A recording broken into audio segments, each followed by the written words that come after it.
Tinh tinh tinh.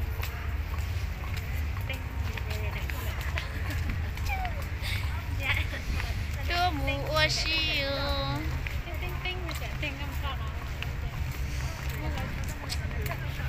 Nó của chị nhá của tụi bà thấy đó là giống một khu rồi chị thả luôn là lấy chỉ có trên đấy rồi đi giờ là từ ní ra một khu nè từ ní khi ở trong sai té à đó là khi ở trong khi à khi kia cho mà lên bên tàu xe rồi nơi chị ăn lúc trước cũ nữa hút cho cũ rồi tôi dạy cái lúc phê hút cho cũ mà đi khi nó lúc phết lo cho Facebook trơn nè lo cho tụi sốt trong luôn nè rồi ok từ đó nó lá chị nó mất khú rồi nữa chị cứ chín luôn đó cứ chín luôn con tôi mới nhận sai này rồi mẹ xíu nè hello các bộ gặp thêm để các bạn chơi chung lợ nhá hả các bộ gặp thêm để các bạn chơi chung lợ nè có một cầu như sâu xa cũng nuôi tít á nha nếu nó các bộ nó tiền lời gì một khu chỉ lời gì thế nè tôi mua cửa này cũng mà đi uống tao khứa hơn nên sao tới được khứa giá đó nè nhưng mà đi lên từ xí nó ăn lên trên cửa nữa ok tao từ xí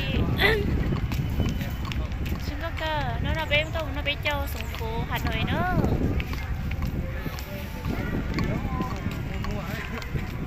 cái lúc đây thôi đi chào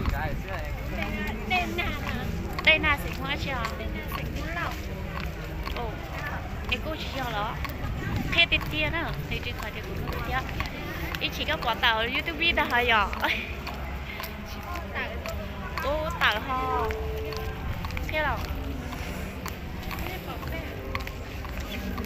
đi đâu thứ giỏ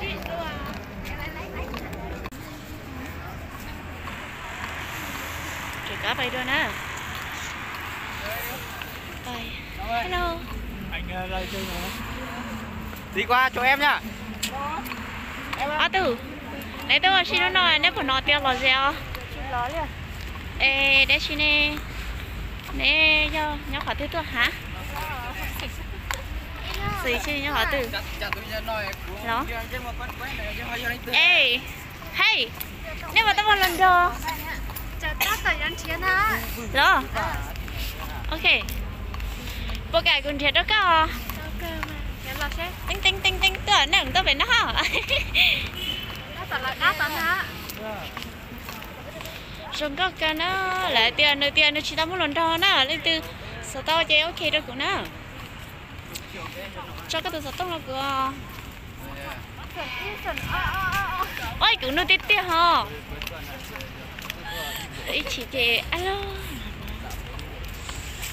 là tia là chị đã một lần trong ôi cứ hai tia hó tự tia nhưng nó từ tia nữa từ lọ liệu giờ nó hay bỏ điều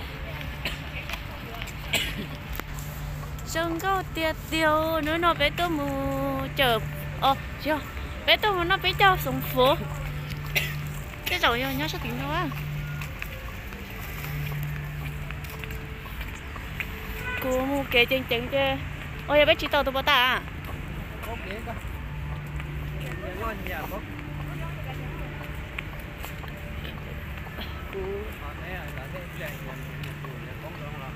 thì mua khu à cũng có dầu con nó cũng chế về nó tôi bé xí nữa anh thì tôi bé xí nữa tôi bé mua xí nữa rồi cũng phải ở xí xong cái liền năm nay làm rồi năm ngoái ô con đâu lỡ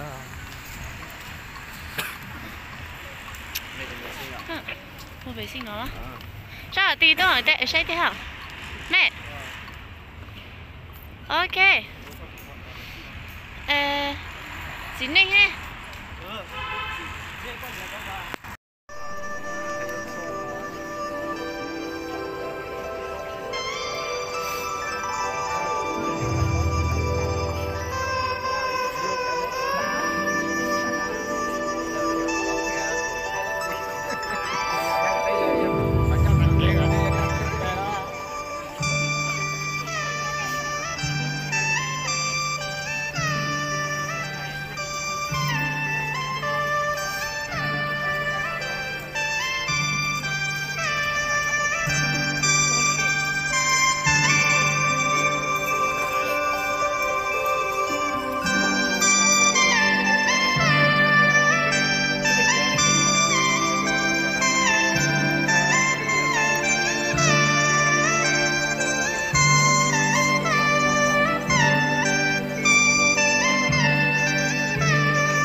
chạy ca đó. Vâng, xin được cảm ơn tiết mục vừa rồi của các bạn chàng trai và cô gái đến từ tỉnh Lào Cai. Và không biết là các bạn thể hiện tiết mục của mình xuất sắc như thế nào.